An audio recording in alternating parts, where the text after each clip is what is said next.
ইরানে মার্কিন সাম্রাজ্যবাদ এবং ইসরায়েলের তাদের যে যৌথ সামরিক হামলা, তাদের যে আক্রমণ, তার বিরুদ্ধে আপনারা সমাবেশ করছেন। আজকে মানববন্ধনে আপনারা যুক্ত হয়েছেন। আমি আপনাদের এই সমাবেশ এবং মানববন্ধনের সাথে আমাদের সংহতি এবং একাত্মতা জ্ঞাপন করি। আপনারা সবাই জানেন যে মার্কিন সাম্রাজ্যবাদ ইসরায়েলকে সাথে নিয়ে তারা যুক্তিসঙ্গত কোনো কারণ ছাড়া তারা বাস্তবে ইরানের উপর একটা সামরিক আগ্রাসন তারা এখন পরিচালনা করছে। ইতিমধ্যেই কয়েক হাজার মানুষকে তারা হতাহত করেছে এবং এখনো পর্যন্ত তারা এই সামরিক হামলা আক্রমণ তারা অব্যাহত রেখেছে এবং জাতিসংঘ সহ আন্তর্জাতিক সম্প্রদায় যে সমস্ত নিয়ম কানুন বিধিবিধান তারা প্রণয়ন করে এটা আধুনিক সভ্য দুনিয়ার জন্য সমস্ত কিছুকে বিসর্জন দিয়ে, সমস্ত কিছুকে বৃদ্ধাঙ্গুলি দেখিয়ে একটা স্বাধীন সার্বভৌম রাষ্ট্রের উপরে এই হামলা আক্রমণ, এটা কার্যত আন্তর্জাতিক একটা সন্ত্রাস। এটা আন্তর্জাতিক একটা সন্ত্রাস। এই সন্ত্রাস বাস্তবে কেবলমাত্র ইরান আজকে হয়তো আক্রান্ত হয়েছে, কিন্তু আজকের এই আক্রমণ পৃথিবীর সকল সার্বভৌম দেশের বিরুদ্ধে, শান্তিকামী দেশের বিরুদ্ধে, রাষ্ট্রের স্বাধীনতা নিরাপত্তা তার বিরুদ্ধে বাস্তবে এই হামলা আক্রমণ। এই হামলা আক্রমণ গোটা মানব জাতির বিরুদ্ধে। যারা শান্তি চায়, যারা উন্নয়ন চায়, যারা স্বাধীনতা, সার্বভৌমত্ব, জাতীয় নিরাপত্তা নিয়ে মর্যাদার সঙ্গে যেসব দেশ, রাষ্ট্র, জনগণ বসবাস করতে চায় তার বিরুদ্ধে বাস্তবে এই হামলা এবং আক্রমণ, এই আগ্রাসন। ফলে আজকে এই সমাবেশ থেকে আমি প্রথম দাবি জানাতে চাই, এই হামলা আক্রমণের জন্য মার্কিন যুক্তরাষ্ট্র এবং ইসরায়েলকে আন্তর্জাতিক সন্ত্রাসী হিসেবে তাদেরকে আখ্যায়িত করে অবিলম্বে ট্রাম্প এবং নেতানিয়াহুকে তাদের উচিত হবে জাতিসংঘের সেনাবাহিনী দিয়ে তাদেরকে গ্রেপ্তার করানো এবং তাদেরকে হেগের, নেদারল্যান্ডের হেগে আন্তর্জাতিক যে যুদ্ধাপরাধ ট্রাইব্যুনাল আছে সেখানে এই দুই অপরাধীকে, দুই ঘাতককে, দুই আগ্রাসী হামলাকারীকে তাদেরকে সেখানে সোপর্দ করা। এই হামলা আক্রমণের লক্ষ্যটা কি? লক্ষ্যটা হচ্ছে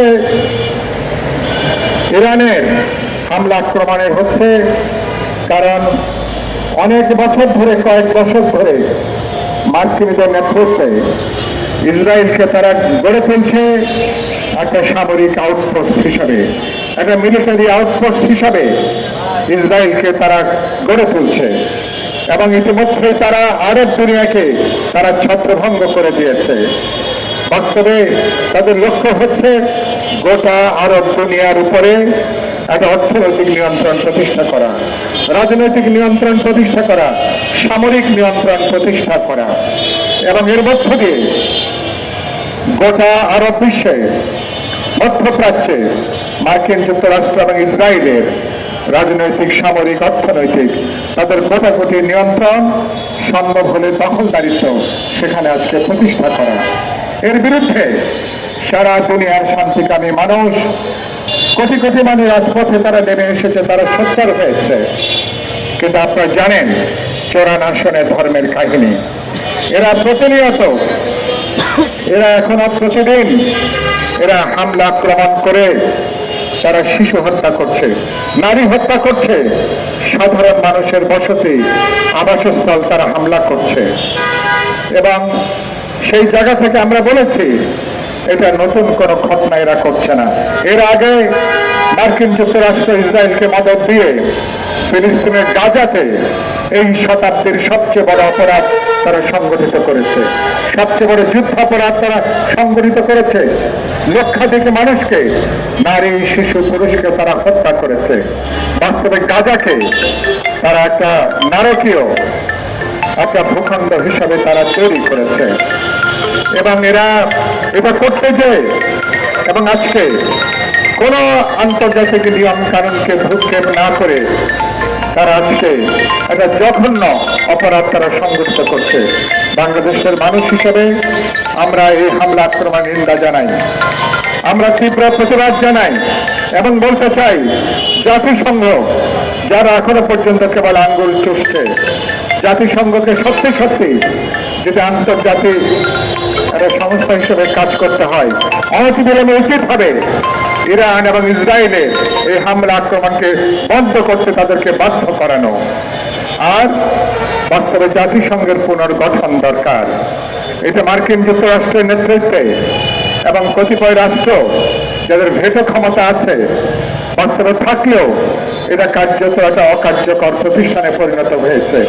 একবিংশ শতাব্দীতে জাতিসংঘ এখন আর দুনিয়ার কোথাও যুদ্ধ বন্ধে তাদের কোনো আমরা কাজ দেখি না, শান্তি স্থাপনও কার্যকর কোনো উদ্যোগ দেখি না। ফলে আজকে উচিত হবে জাতিসংঘকে গণতান্ত্রিকভাবে এটাকে পুনর্গঠন করা। মার্কিন যুক্তরাষ্ট্র যেটা করছে এটা আন্তর্জাতিক একটা মাস্তানি, এটা গুন্ডামি, এটা আন্তর্জাতিক একটা সন্ত্রাস এখন তারা তৈরি করছে। ফলে বাংলাদেশের মানুষ, কোটি কোটি মানুষ আমরা ইরানের এই আগ্রাসনের বিরুদ্ধে ইতিমধ্যেই অবস্থান ব্যক্ত করেছি। এর আগে এরা যখন আফগানিস্তানে হামলা করেছে, ইরাকে যখন হামলা করেছে, ফিলিস্তিনে এরা যখন প্রতিনিয়ত হামলা আক্রমণ অপরাধ সংঘটিত করে, বিপ্লবী ওয়ার্কার্স পার্টির দিক থেকে প্রতিটা ঘটনায় আমরা নিন্দা জানিয়েছি, প্রতিবাদ করেছি। বাংলাদেশের মানুষকে সাথে নিয়ে আমরা জায়নবাদী এবং সাম্রাজ্যবাদী হামলা আক্রমণের বিরুদ্ধে আমাদের প্রতিবাদ প্রতিরোধের কণ্ঠকে আমরা সোচ্চার করেছি।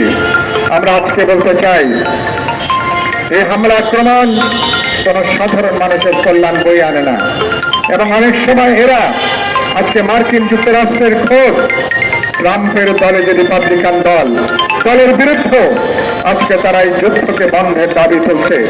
ডেমোক্র্যাটরা তো দাবি তুলছেই, মার্কিন যুক্তরাষ্ট্রের লক্ষ লক্ষ শান্তিকামী মানুষ রাজপথে তারা নেমে এসছে।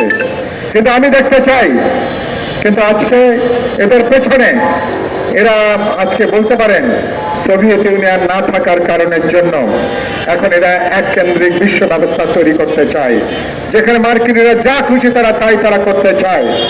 এবং সেখানে আমি আহ্বান জানাবো রাশিয়াকে, চীন সহ পৃথিবীর শান্তিকামী দেশগুলোকে অবিলম্বে নিরাপত্তা পরিষদের বৈঠকে ডেকে অবিলম্বে আপনারা এই যুদ্ধ বন্ধ করুন এবং এই সাম্রাজ্যবাদী আগ্রাসনের বিরুদ্ধে আপনারা আপনাদের আন্তর্জাতিক ভূমিকা পালন করুন। বাংলাদেশের মানুষ